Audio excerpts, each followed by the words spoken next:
김용현 전 장관의 변호인들은 법정을 아스팔트 선동의 장으로 만들고 있습니다. 오늘도 그런 행태를 이어갔습니다. 재판 시작과 동시에 재판부와 화해를 원한다고 하더니 김 전 장관을 직권으로 보석해야 한다는 조건을 달았습니다. 재판부에 대해선 약한 자를 두드려 패면 시정잡배와 차이가 없다고 했습니다. 나아가 공수처에 이진관 판사를 직권남용 혐의로 고소했습니다. 정수아 기자입니다. 오늘 김용현 전 국방부 장관의 공무집행 방해 사건에 대한 재판이 시작되자 변호인들은 재판과 거리가 먼 주장들을 쏟아냈습니다. 힘없는 윤 대통령이나 김용현 장관이나 이렇게 막 인질로 삼고 절차를 강행해서 저희들한테 변론을 강요합니다. 그러더니 돌연 재판부와 화해하고 싶다고 말했습니다.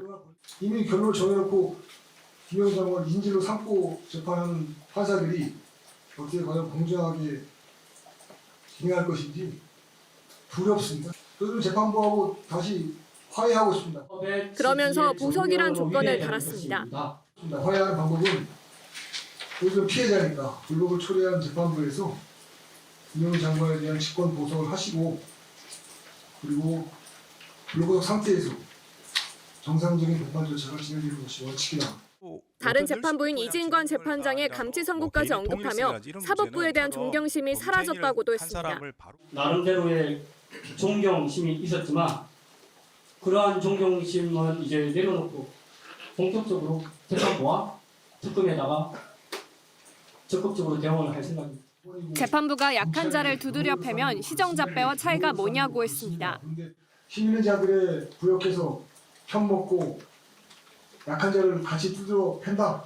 시정잡배와 무슨 차이가 있겠습니까? 그리고 변호인들은 고위공직자범죄수사처에 자신들의 감치 선고를 한 이진관 재판장을 직권남용 권리행사 방해 등 혐의로 고소 고발했습니다. 이들은 헌법상 신체의 자유와 재판 공개 원칙을 침해한 위헌적 행위라고 주장했습니다. JTBC 정수아입니다. 이 변호인들에 대해 이진관 재판장은 다시 감치하겠다고 밝혔습니다. 이들은 감치 재판에서도 재판부를 향해 해보자는 거냐라고 말했다고 합니다. 이를 법정 모욕 행위로 간주해 감치 재판을 추가로 열기로 했습니다. 김혜리 기자입니다. 지난 19일 법정 소란으로 감치 선고를 받았지만 인적사항 진술 거부로 풀려났던 김용현 전 국방부 장관 변호인들. 이진관이 너무 죽었어 이거. 뭣도 아닌데 엄청 유색을 떨더라고요. 이진관 부장판사는 오늘 한덕수 전 총리 재판에 앞서 해당 변호인들에 대해 감치 15일 처분을 다시 집행하겠다고 밝혔습니다. 적법한 절차로 인적 사항을 확인해서 구치소에서 요구하는 요건을 맞추어서 집행할 예정입니다. 그러면서 다시는 이런 일이 없도록 제도 보완이 필요하다고 강조했습니다.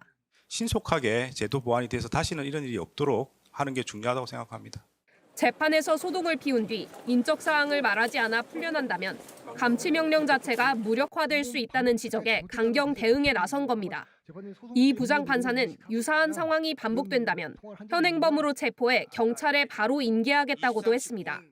감치 절차의 실효성이 없어지기 때문에 그런 상황이 되면 그에 맞추어서 다음 단계로 나갈 수밖에 없습니다. 이 부장판사는 추가 감치 재판도 진행할 계획을 밝혔습니다.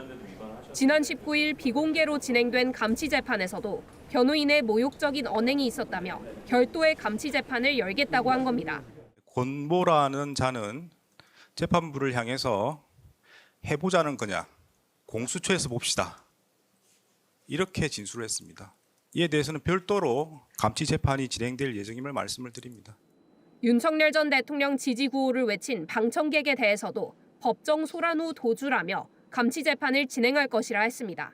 JTBC 김혜리입니다. 네, 김용현 전 장관 변호인들의 법정 모독 행위를 취재하고 있는 박병현 기자가 나와 있습니다. 앞서 보도한 것 외에도 황당한 법정 모습과 법정 모독은 또 있었다면서요?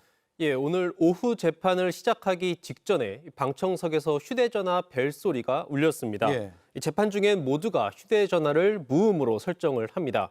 이 벨소리를 들은 재판장이 이 방청석을 향해서 어느 분이냐라고 묻자 이 김용현 전 장관 변호인인 이하상 변호사가 노래가 좋으니 봐달라는 다소 무례한 농담을 말했습니다. 예. 이 재판장은 이 말에 상대를 해주는 대신 정색을 하면서 재판 방해가 될 수 있으니 관리를 잘 해달라라고 말을 했습니다. 예. 의뢰인의 이익을 대변하는 것이 변호인의 통상적인 모습이죠. 그런데 이들은 전혀 그렇지가 않은 것 같은데요. 네, 맞습니다. 이 피고인의 혐의를 법리적으로 다투기보다는 이 법원, 특검, 언론을 향한 기싸움, 그리고 이를 통한 여론전에 더 치중하는 모습을 보이고 있습니다. 이 재판이 중계되는 상황을 활용하고 있다는 비판이 나오는 이유입니다. 지난 17일 재판에선 검사석에 특검보가 없다며 느닷없이 재판 무효를 주장했습니다. 예. 오늘은 검사석에 앉아 있는 검사가 특검 파견 검사가 아니라고 주장을 하면서 인사혁신처에 제출된 파견 명령서를 제출해달라 이렇게 요청하기도 했습니다. 그러면서 불법적인 재판 참여라며 검사의 퇴정 요구에 더해 검사를 감치까지 해달라고 했습니다. 예. 이에 대해 내란 특검 박지영 특검보도 이 특검을 향한 모욕적인 발언 등 관련 자료를 수집 중이라면서 이 변호사 협회에 참고 자료를 보낼 예정이라고 밝혔습니다. 예. 쭉 보면 재판의 본질과는 거리가 먼 사안들로 일부러 싸움을 거는 것처럼 보이는데요.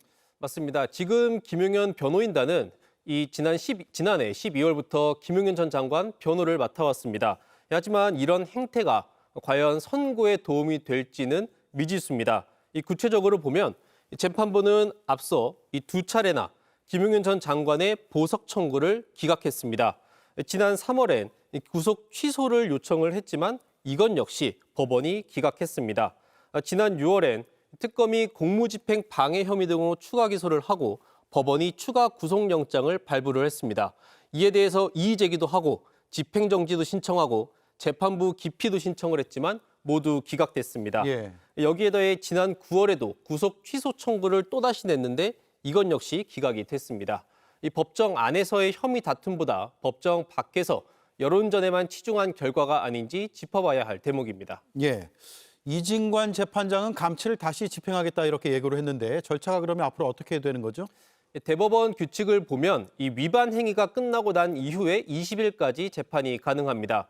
지난 19일에 한덕수 전 총리 재판에서 이 감치가 이루어졌기 때문에 이미 그 20일 규정에 따르면은 다음 달 9일까지 감치 재판을 다시 할 수 있습니다. 예. 이 재판부가 법원 직원이나 경찰, 교도관 등을 통해서 집행장을 발부를 하면 강제 구인도 할 수가 있습니다.